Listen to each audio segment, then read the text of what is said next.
بسم اللہ الرحمن الرحیم۔ السلام علیکم۔ آج ہم بات کریں گے اللہ تبارک و تعالیٰ کے اسوہ حسنہ میں سے المغنی اور المانیوں پر۔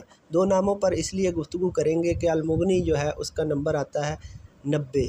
اس کے اوصاف میں اور اس کے پہلے والے الغنی، ان دونوں کے اوصاف آپس میں ملتے جلتے ہیں، لہٰذا اس پر مستقل گفتگو کرنے کی ضرورت نہیں۔ مستقل جو ہے وہ 91 پر جو ہے المانیوں کے معنی ہے روکنے والا، منع کرنے والا، اور المغنی کے معنی ہے دوسروں کو بے پرواہ کر دینے والا۔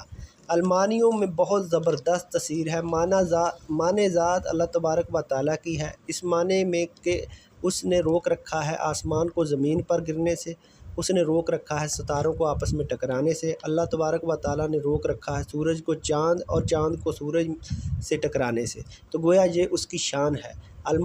المانیوں کی تاثیر ایسی ہے کہ اگر میاں بیوی میں کوئی لڑائی جھگڑے کا مسئلہ ہو جو حل نہ ہو